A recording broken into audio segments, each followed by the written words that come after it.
ಮಾಧ್ಯಮ ಮಿತ್ರರೇ, ಖುಷಿಯಾಗುತ್ತೆ ನನಗೆ. ಪ್ರತಿ ಸಾರಿ ಎಷ್ಟು ಸಾರಿ ಬೆಳಗಾವಿಗೆ ಬಂದರೂ ಖುಷಿ. ಮಾಧ್ಯಮದವರು ಅಷ್ಟೇ ಪ್ರೀತಿ. ಸುಮಾರು 50 ವರ್ಷದ ಇತಿಹಾಸ ಇದೆ ಇಲ್ಲಿಗೆ ಬರೋದಕ್ಕೆ.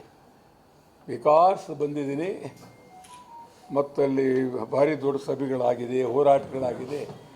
ಬೆಳಗಾವಿ ಅಂತಂದರೆ ನನಗೆ ಭಾಳ ಪ್ರೀತಿ, ಅಭಿಮಾನ. ಮತ್ತು ಗಡಿನಾಡಿನ ಜನ ಶಕ್ತಿವಂತರು. ಅವರಿಗೆ ನಾವು ಕರೆದಾಗಲೆಲ್ಲ ನಾನು ಬರ್ತೀನಿ. ಅವರಿಗೆ ಭಾಳ ಅತ್ಯಂತ ಗೌರವದಿಂದ ಬರ್ತೀನಿ. ಭಾಳ ವರ್ಷ ಪಾಪ ತಮಗೆಲ್ಲ ಗೊತ್ತಿರಬೇಕು, ಹಿಂದೆ ಹೋರಾಟಕ್ಕೆ ಅನೇಕರು ಹೋರಾಟ ಮಾಡಿದ್ದಾರೆ. ಬೆಳಗಾವಿಯಲ್ಲಿ ಕನ್ನಡ ಉಳಿಸೋದಕ್ಕೆ ಅನೇಕರು ಹೋರಾಟ ಮಾಡಿದ್ದಾರೆ.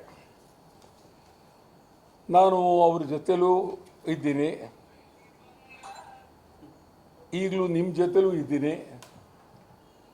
ಮುಂದೇನು ಈ ಬೆಳಗಾವಿನ ಪ್ರಶ್ನೆ ಬಂದಾಗ ನಾನು ಮೊದಲನೇವನಾಗಿ ಇರ್ತೀನಿ.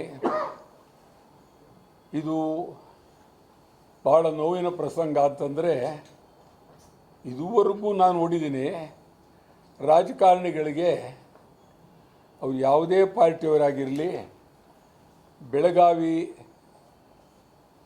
ಗಡಿನಾಡು ಸಮಸ್ಯೆಗಳು, ಬೆಳಗಾವಿಯ ಪ್ರಶ್ನೆ ಯಾವುದೂ ಅವ್ರಿಗೆ ಬೇಕಾಗಿಲ್ಲ, ಒಬ್ಬರಿಗೂ ಬೇಕಾಗಿಲ್ಲ. ಅವ್ರದ್ದೇ ಆದಂಥ ರಾಜಕಾರಣ ಮಾಡ್ತಾಯಿದ್ದಾರೆ ಹೊರತು, ಬೆಳಗಾವಿ ಇವತ್ತೇನಾದರೂ ಕನ್ನಡ ಉಳಿಸಿದರೆ ಅದು ಕನ್ನಡ ಪರ ಸಂಘಟನೆಗಳು ಸಂಪೂರ್ಣ, ಅವು ಯಾರೇ ಆಗಿರಲಿ ಅದ್ಭುತವಾಗಿ ಕೆಲಸ ಮಾಡಿದ್ದಾರೆ. ಒಂದು ತೊಂದರೆ ಆಯಿತು ಅಂದರೆ ಬೀದಿಗೆ ಬರ್ತಾರೆ.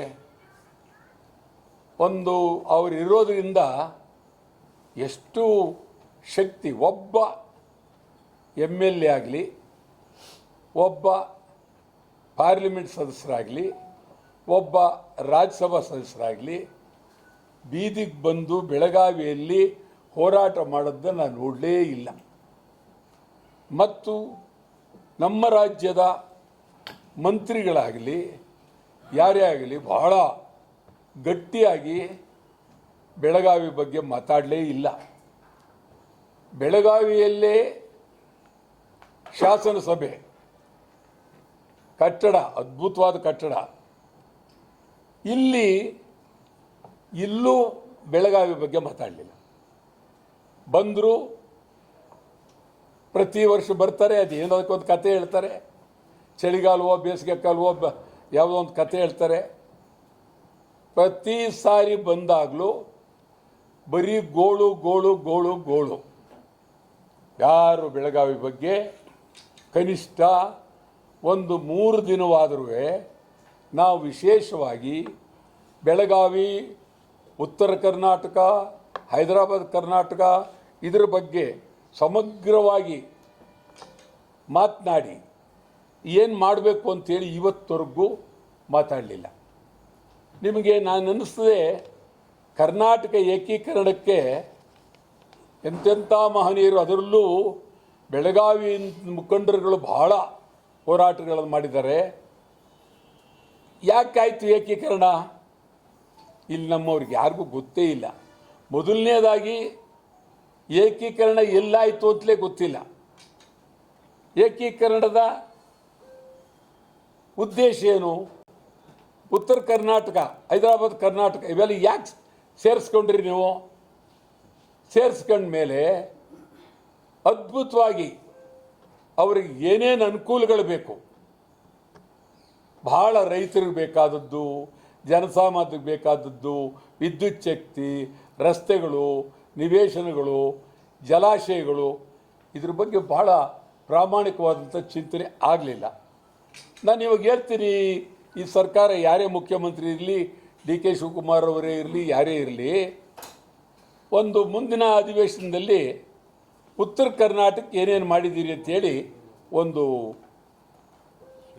ಶ್ವೇತಪತ್ರವನ್ನು ಹೊರಡ್ರಿ. ಉತ್ತರ ಕರ್ನಾಟಕ ಬೆಳಗಾವಿಗೆ ಏನು ಮಾಡಿದ್ರಿ, ಬೆಳಗಾವಿ ಪರಿಸ್ಥಿತಿ ಏನಿತ್ತು, ಹಿಂದೆ ಏನಾಯಿತು, ಈಗೇನಾಗಿದೆ, ಕನ್ನಡಿಗರ ಪರಿಸ್ಥಿತಿ ಏನು ಹೇಳಿ.